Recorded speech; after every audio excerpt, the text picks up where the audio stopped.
We'll go ahead and kick this forum off. I want to welcome everybody to City Hall. We are going to commence with the public forum concerning City Ordinance 16690, which is the restaurant tax. This forum is scheduled to go until 7 p.m. At 7 p.m. We have a city council meeting scheduled, so if you are able, I would encourage you to be able to stick around and see all the great things that we're talking about within our city government. So this forum, you start the camera, has two purposes tonight. One, the purpose of this forum is to educate the public. So I've got information that I am going to provide to you about our discussions that are related to the restaurant tax. And then two, I want to hear back from you. So if you have feedback that you want to provide to me, or more importantly, these council members here, please let your voices be heard tonight. Please make sure that if something's on your mind tonight and you wish to share that it gets shared. I would just ask that we be respectful of all discussions tonight, be respectful of each other. After all, each and every one of us only wants what's best for our communities. We just have different opinions or different viewpoints that we carry and different avenues that we think we may need to take to make our community a better place. So this forum is being recorded. Jeanette did push the record button. It will be on our website as quickly as I can get it loaded. The first forum that took place earlier today is already on the website. I do want to introduce some folks that represent some different entities that are with us tonight to be able to answer some questions, as well as take an opportunity, if you don't know who our wonderful city council members are, to have them introduce themselves. So John, do you want to start, and we'll just go around the room. Just yes, introduce yourself. I'm John Ledford. I'm not the newest. I'm the second newest city council member. So I've been here for about 14 months now. Hey, Jeanette. My name is Jeanette Bertram, and I'm the city clerk. I have been with the city for 15 years. I'm Mayor Al Botts, mayor of the finest city in the Commonwealth of Kentucky. And I'm Debbie Helton, and I'm sick. Debbie Helton is losing her voice tonight, so we may have to amplify for her. I'm Scott Murphy. I am recently new to the city council, but I am a lifetime person of Montgomery County, North Carolina. And my name is Steve Tremont with the council, and I've been with them several years, and I would like to see our city continue to grow. Phil, you want to introduce yourself? Phil Gross, the Parks and Rec Director, started back in July. Thank you, Phil. Tracy? I'm Tracy Pierce. I'm the Tourism Director, and this is my 17th year. I'm almost embarrassed to say that because I'm aging myself so much, but it is, and I'm proud to be the Tourism Director. Okay. Thank you, and I don't see anyone else from any of the entities that receive a restaurant tax. So Tracy or Phil, if somebody walks in, please just get my attention so that we can share their information. So I'm going to start tonight. How did we get here? So we're just going to start from the basics and talk about where the restaurant tax originated from and how we got here this evening. So per Kentucky Revised Statutes, which is Kentucky law, some cities are authorized to institute a restaurant tax. We are one of those cities. This tax is not to be confused with a hotel-motel tax or a transient room tax. We have that also. That is a 3% tax on gross receipts at our hotels or motels. All of that money goes toward tourism. So Tracy Pierce is the recipient of that. What we're talking about tonight is a restaurant tax. The restaurant tax is authorized in cities of a certain size. The Department for Local Government maintains a registry of who those cities are that qualify to institute that tax. Not all cities across the state are eligible to institute the tax. So only cities of a certain population size. The state of Kentucky used to put everybody in classes. We had 6 classes of cities, so you can picture your larger cities were a class 1, and it kind of worked its way down the list. So cities of 4th and 5th classes, which were about the size of Mount Sterling or a little smaller, were able to institute a restaurant tax. Now, things changed in 2015, and the state decided to start classifying cities as home rule or first-class cities. So we're now a home rule city. But what they do is kind of, when you look to see, and you all look to see what that Kentucky law looks like, when it says fourth or fifth class cities, it's basically saying cities of a certain size. There's about 231 cities that qualify to put a restaurant tax in place. I believe this restaurant tax is a very positive thing for our community. It gives us an option outside of our traditional revenue sources, which are occupational tax, insurance premium tax, or a property tax. So this gives our city another nice option to be able to collect revenue, which all has to go toward tourism or recreational related activities. I've mentioned about 231 cities institute or eligible to institute a tax. Only about 50 do. Pam, that list is up there, and if you could, just try to pass that out. And you might as well pass that other one out while you're up there.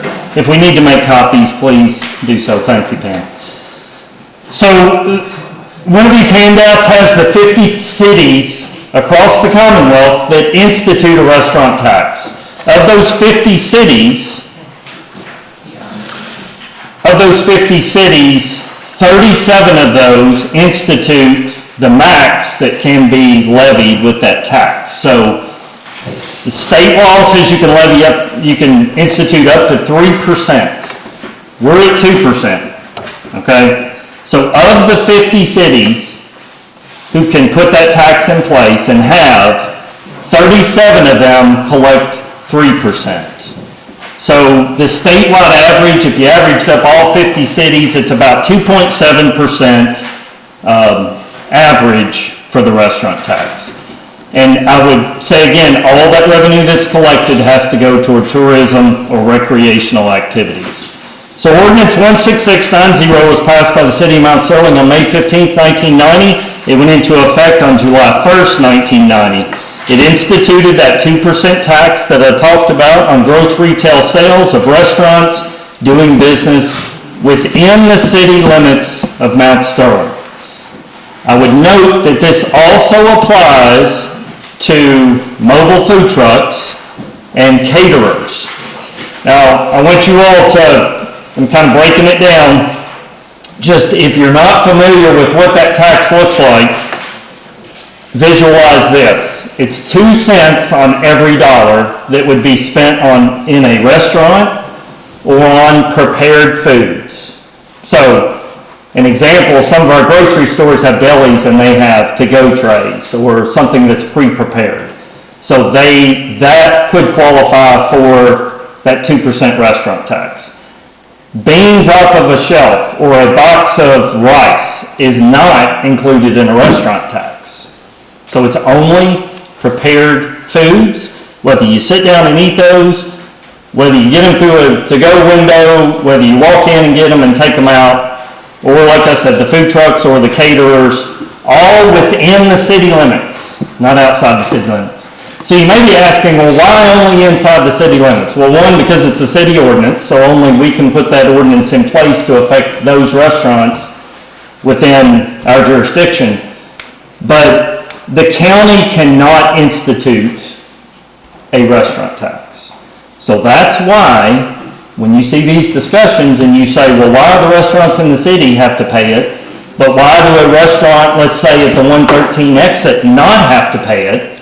It's because the county cannot put that tax in place. So the only way to change that is in Frankfurt.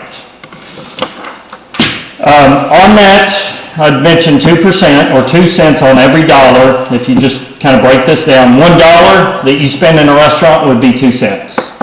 That's the tax.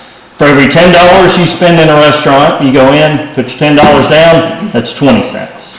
If you go to a fancy restaurant and spend $100, which you may have done over Valentine's Day, then you probably paid $2 in restaurant tax.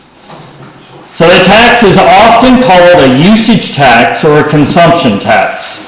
So if you don't go eat in a restaurant, then you're not paying this tax. And I would point out, it's not the restaurants who are being taxed. The restaurants are collecting the tax, and that tax is being paid by the consumer. So the restaurants unfortunately have the duty of having to collect it, and then they've got to turn it over to the city of Mount Sterling. I'd kind of mentioned that this was on all prepared and ready to eat foods, so I won't go over that again. I want to state that there's nowhere within the city ordinance 16690 that states that this tax is to go away if certain conditions were met. So in other words, there's no sunset clause in that ordinance. That ordinance is loaded on the front page of our website. You can go pull it up on your phones and look at it right now if you wish to do so. Now, that tax can be amended, or that ordinance can be amended by the city council, so they can change that ordinance however they see fit. They could lower the rate, they could raise the rate, or they could repeal the ordinance in its entirety if they wish to do so. The one thing that ordinance says, though, that all that money that's collected has to go toward, once again, tourism, convention, or recreational related activities. So, here's how that process works. The restaurant collects it. You go in as a consumer, you pay it, right? It's on your bill, the restaurant's collecting it. The restaurants turn it over quarterly to the city of Mount Sterling. And the city of Mount Sterling has a fund we put it into. We can't touch it, we can't spend it. All we can do is distribute that money. I would note, also want to say that it's not optional that restaurants participate in the restaurant tax.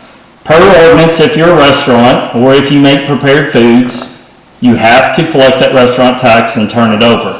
And I will say our restaurants are right on the spot.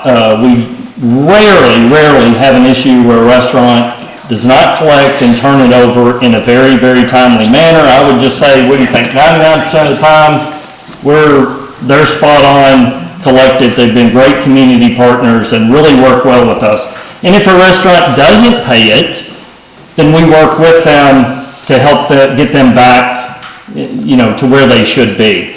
After all, if a restaurant's collecting it, they have a legal requirement to turn it over to the city so that we can distribute it out. We anticipate revenues with the restaurant tax this year around $1.15 million. The past 3 years kind of look like this. 1.15 million, the year previous was 1.1 million collected, the year prior to that was around 1 million that was collected. So that's good. You're seeing that it's slowly, that's been very strong, that revenue stream. And once again, that's 2% on the gross receipts that we receive. We often get questions wanting to know about specific restaurants. So someone will say, well, tell me what, and Greg, I'm just going to say because you're here, I'm not picking on you, but tell me what Dairy Queen's paying. Well, we can't turn that over. That is protected information, private information, and if you all think it would be the same example of us turning over your occupational tax info or your net profits tax info, that's protected and we can't share that. Greg could share it if he wanted to, but the city cannot share that because it's protected just like any other tax information or tax revenue that you submitted to the city or county government.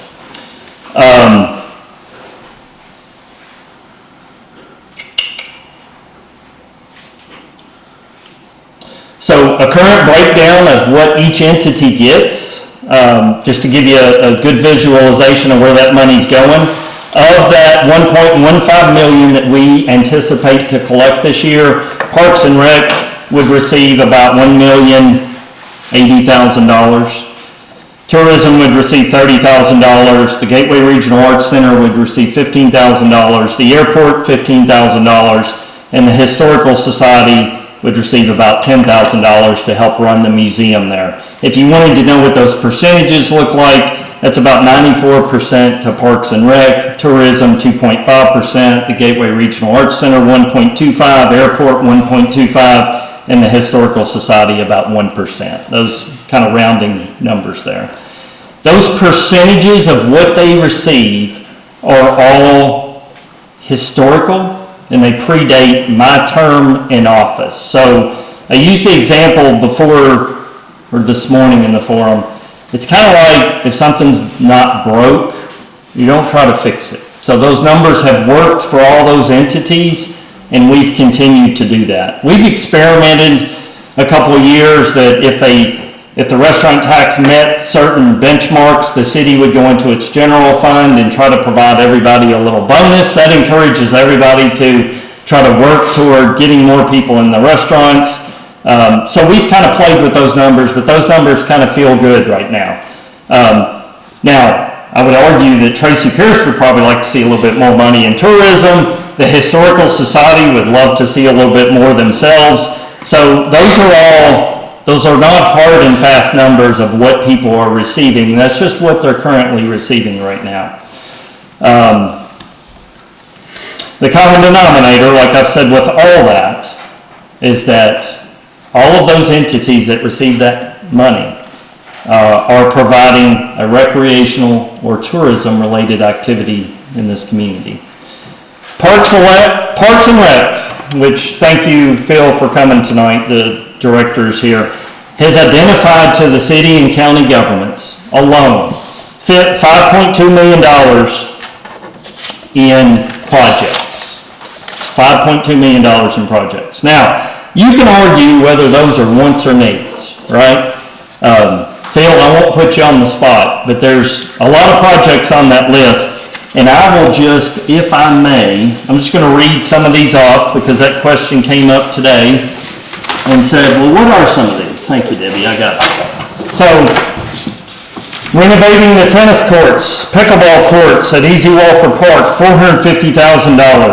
New asphalt for Easy Walker Park and Botts Park, the walking trails there, estimated cost $550,000.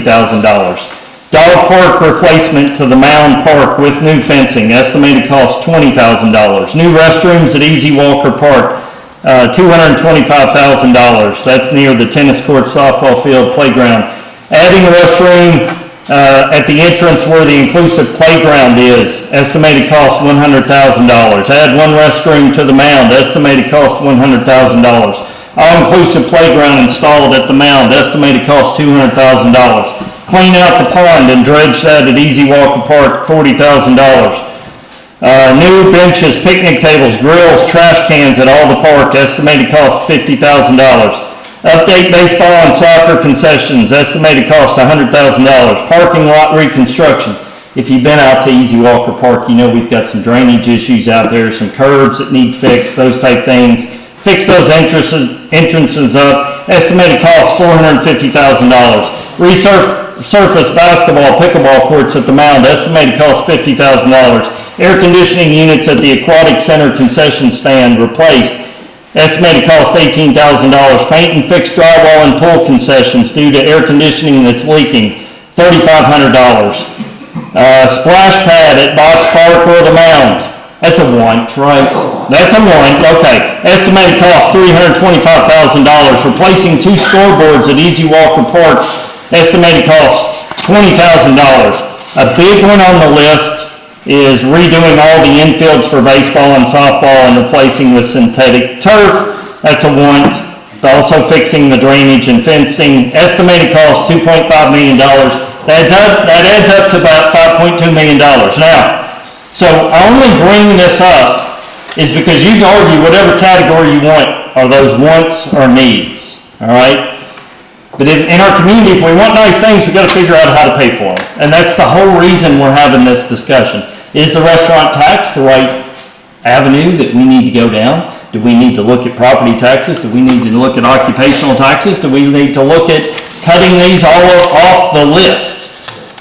So that's just Parks and Rec. Gateway Regional Arts Center has asked to move forward on some projects that they have. The airport has a new terminal. Our airport continues to grow. It is something that we're very, very proud of, but they're going to need a little bit more money too. and the Historical Society wants to expand from the downstairs to upstairs so we can make sure that the future generations have our history recorded, and we have another nice place to be able to share with our citizens and the visitors. And then Tracy, I left you off, but you want to do more advertising yourself and sponsor events and bring in people to sing and perform and do all those cool things, and put on festivals. So everybody needs a little more revenue, and we're just trying to figure out how to come up with it. And I will not speak for the county, and I'm not going to put them on the spot, but I can just say that the city can't figure out where we can come up with, and nor should our citizens bear the full cost for $5.2 million. So between the city and the county, we have to figure this out. So what we're just discussing, nobody said we're moving forward with anything, but by gosh, we got to be able to have conversations in our community without being in an uproar. We have to come in a room like we're doing tonight and just talk this through. And the proposed change that we had put forward was changing the gross receipts on a restaurant tax from 2% of gross receipts to 3%. 3% is the max that can be collected by law. So we couldn't go past 3%. Under this proposal, we would do this in 2027, January of 2027. And the reason is because you got to be fair to those restaurants, because you don't want them having to change their rules in the middle of a season, or the middle of the year, or the middle of the tax year, however you want to look at it. So you don't want to disrupt what they're doing.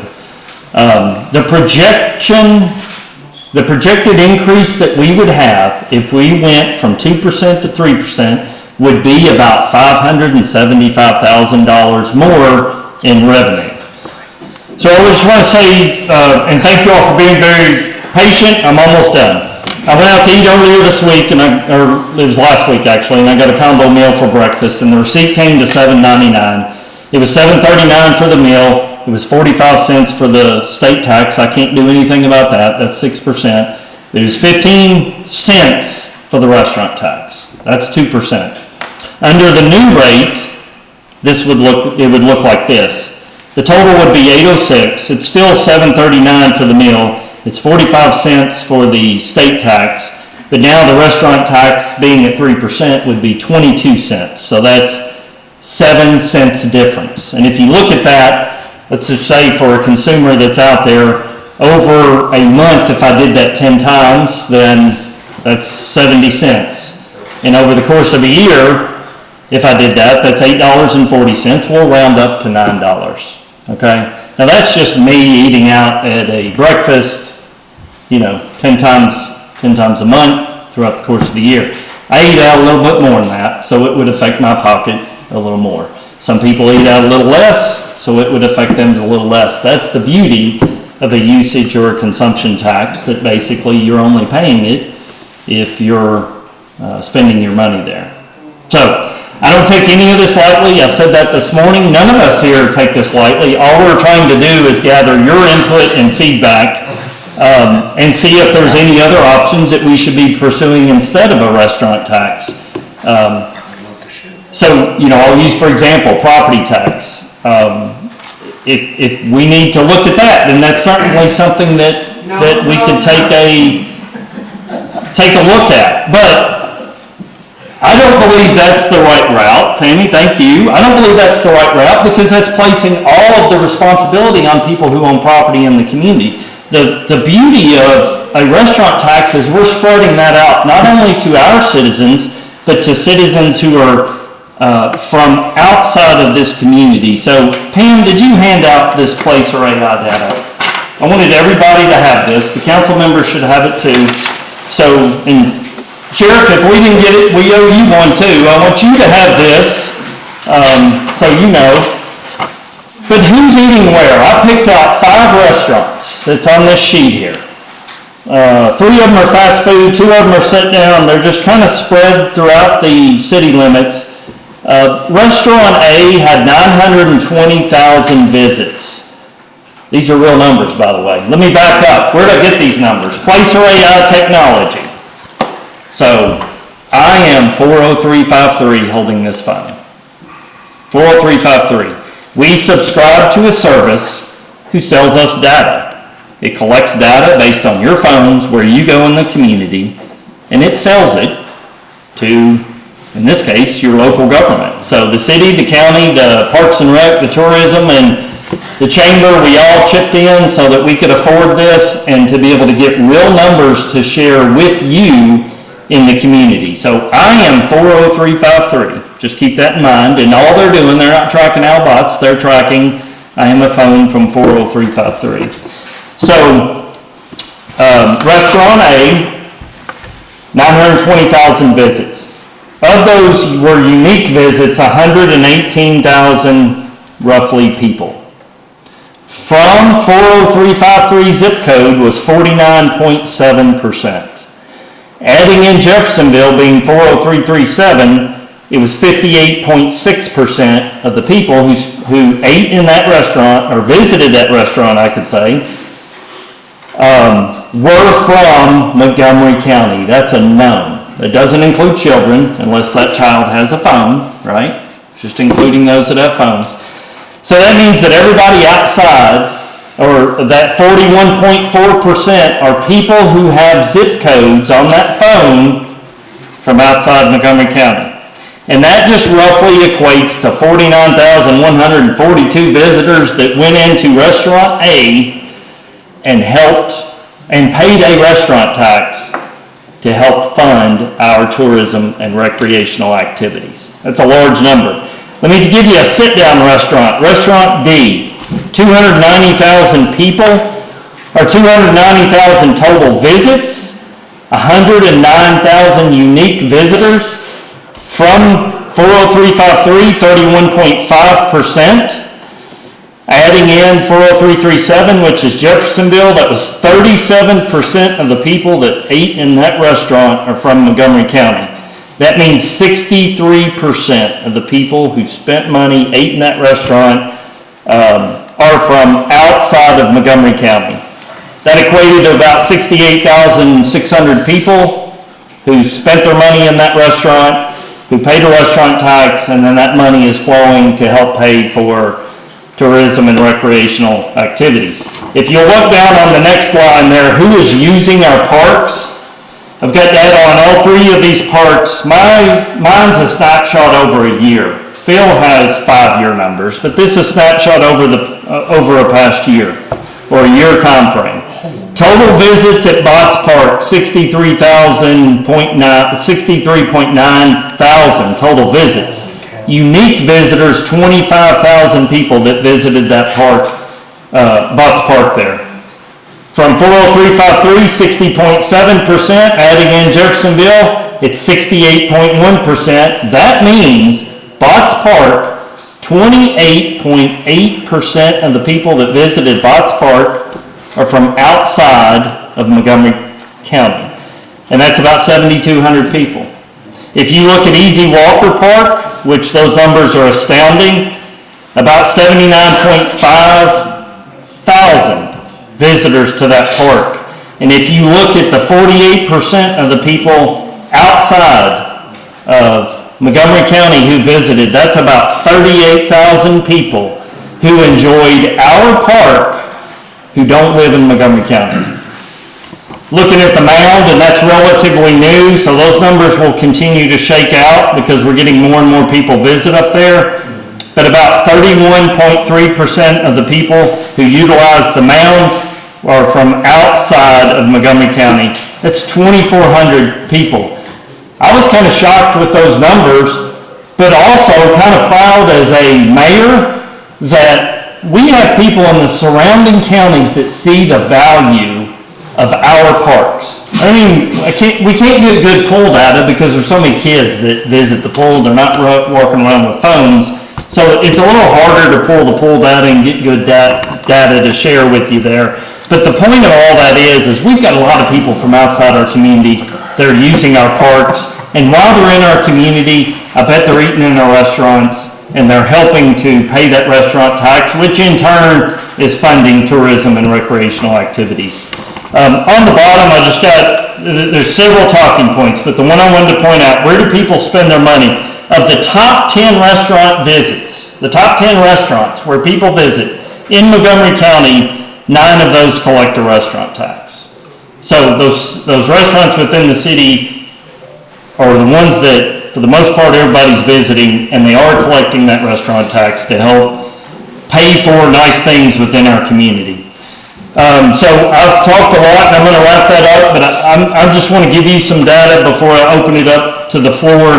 Thank you for being very patient with me. I'm just going to say the numbers I had right now, because I believe in transparency. One official phone call to the city. I've had one phone call wanting to talk to me about the restaurant tax. And that individual, interestingly enough, wanted to talk to me about the rounding up that was taking place with the penny. So with the penny going away, restaurants are choosing to round up, and the comment that I received from that individual is they would rather have Parks and Rec or tourism get the money than a restaurant get the money. So just throwing that out there. I had 3 emails supporting the increase that were submitted, gave me very good cases. I provided those to council. You all may have received more. I had 4 emails that were against the tax increase. I've had a few dozen discussions from, I appreciate the public just saying, we better educate me because I don't understand, how this restaurant tax thing works. We had a forum this morning where we had some great conversations, some good questions that were asked. I don't think I had anyone say they were for the restaurant tax. I'm pretty sure I had 4 that were against it, and then I had some others that just asked questions. But we did not have any one come forward and say they were for the restaurant tax in the morning session. So I'm about to wrap it up, so here's the final comments I've got, and then the mayor will stop speaking. There's been a lot of, one of our challenges with local government, and the reason we have to have this discussion is because sometimes in local government, we don't communicate well with the public. So we just assume people know things. So sometimes we just don't communicate well, and despite our best efforts, the word doesn't get out there. After all, I hear all the time, Tracy, you're going to back me up on this. I didn't know about that, and we only had it on the website, the radio, the newspaper, and social media. But for some reason, nobody knew